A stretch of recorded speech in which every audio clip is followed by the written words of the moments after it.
Inside Sim Racing is sponsored by Butt Kicker. Take your gaming to a new level of realism, immersion, and dynamics with Butt Kicker tactile transducers. Get 10% off of these packages by using coupon code ISR10 at thebuttkicker.com. Sean Cole here with Inside Sim Racing, and we're reviewing the LC27 brake mod for the Logitech G25 or G27 pedal set by Ricmotech. The LC27 is a load cell brake mod that features 3 different steps of resistance in the stroke. The first being a shortened spring, followed by a rubber bumper, and then the pressure of the load cell. There are 2 options for ordering the LC27. The Pro installation for $159.95 and Ricmotech puts it together for you. Or for $109.95 you get the DIY kit and you can put it together yourself. The installation is fairly simple and the instructions on how to do so are provided with the pedal upgrade when you receive it. Now let's move on to the review portion of the show. Hey everybody, Darren Ganji here with my good buddy Sean Cole. And some of you guys may remember that Ricmotech name from a DIY sim chassis that we built about a year ago, more than a year ago. Yeah. About a year and a half ago with Jessica, as a matter of fact. And the RS1, it was a DIY chassis, and we built that in our old studio in our garage. So now we have the LC27 Absolutely. by Ricmotech. Then there was 2 different prices, one for the where you can send it to Frank, or one, and we obviously did the self-installation. He sent us 2. We have an extra here. Now let's talk about the performance, how this thing performed, and then we can talk a little bit about how it compares to, like, say, a set of Club Sport pedals, or the Perfect pedal, which you're running right now, and stuff like that. First thing is that it greatly reduces your amount of throw. Oh yeah, I mean you practically don't have throw compared to the original pedal. And actually just pushing this cylinder right here, it seems like you got some throw, but once you actually have it all installed and you put your foot on it, it doesn't feel that much. Yeah, it basically just pushes about 1/4 of an inch or so, and then you're on the load cell. And it measures in that first bit of travel. It does. It's just only in maybe There's the no first dead zone. 20%. There's no dead zone at all, and No. there's really, so let's talk, we're gonna get into critique here of this thing. My biggest critique of this is that there's just not enough travel. So, in other words, you got progression though, once you get to full stop, or once you get on the load cell, and there's modulation there, but it's just, there's just not enough progression, and Right. not enough throw. Well, in comparing it to other load cells where you might have this much distance to work with your it's pressure, which on a load cell, not distance. I think it's about 2 inches of distance on a set of Club Sports. Right. And then you get to the stop and you still can modulate from that stop. And I mean, honestly, of all the brakes there are, Club Sports are probably, in my opinion, one of the best as far as that amount of throw goes. So this just doesn't have that amount of throw, but you get that modulation once you're on full, you're at full pressure and you got some more modulation there. Yeah, even though you don't feel a lot of movement, you do have the ability, and you can watch, like in iRacing, you can watch the brake pedal moving up and down as you're giving it more, even though you're not really getting the sensation of any movement. Yeah, exactly. And that's going to be tough to really get the feel for. Part of what really makes a load cell great, in my opinion, is that you're able to really modulate and work with muscle memory more than you are with just a standard set of pedals. So, well, with that said, again, comparing it to the original spring, I immediately had that ability.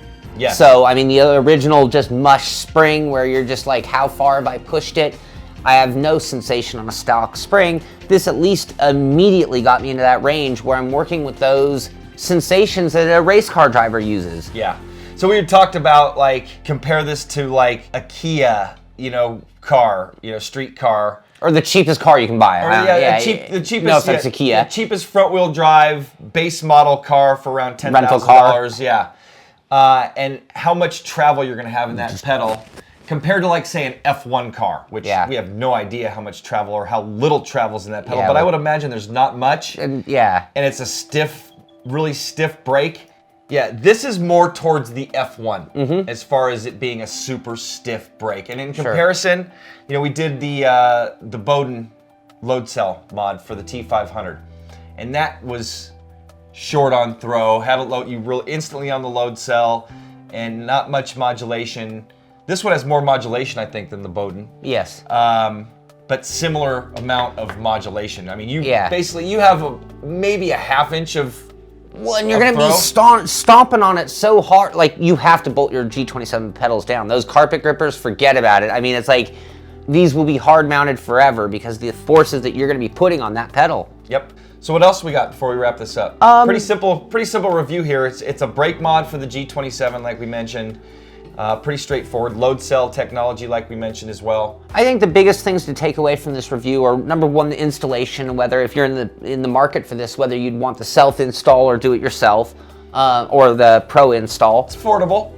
It's affordable. And the other thing is the comparison to the others, which we've kind of mentioned, the Club Sport and the Thrustmaster mods that we've played with. Yeah, the Club Sport set of pedals, first of all, is not going to be compatible, say, on the PS3, where this brake mod will be, correct? He claims it won't be, actually. Oh, really? Yeah.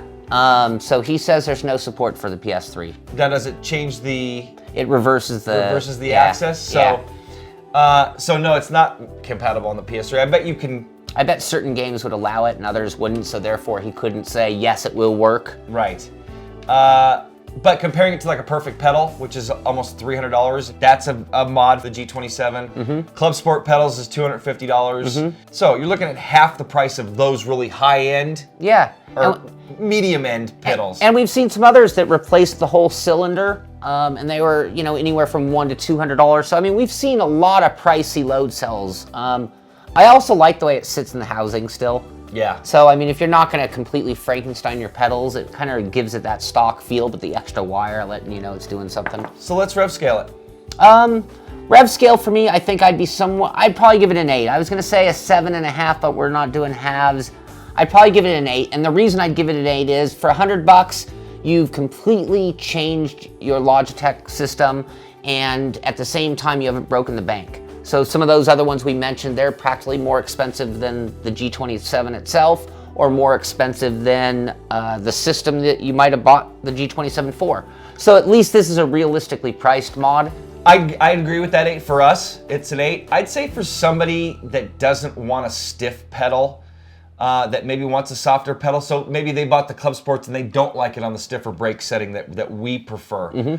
I'd say it may not even be good for them at all. Right. You and I think, kind of take it for granted. Not that we're strong, big men, but we're not weak. And so somebody that's maybe of smaller stature and doesn't like a stiff brake, I think this is going to be too much. Well, there are a lot of kids out there who sim race, so I mean, they might not as well.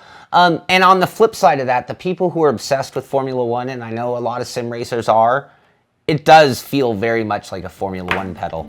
So, in closing for me, I would have liked to seen a little bit more throw. And maybe something, in seeing the installation and opening this up, maybe something that could have been done is that inner black piece could have been either smaller or softer. Yeah. Yeah, because it's right now, man, there is no progression on this thing. And it's not allowing movement. So I think that's part of it for me. I mean, I can't even really barely squeeze that thing. Versus when you think of like a Nixon, how it'll squeeze and kind of fatten out a little bit even. Exactly. For its price point, I think it's a nice piece, and I think a lot of people are going to love it, and some people may hate it. Yeah, but if they listen to this review, I mean, the ones who would love it are the ones who will buy it. Exactly. So again, if you're looking for a stiffer brake with a load cell option for your G27s, check out Ricmotech.com, Ricmotech.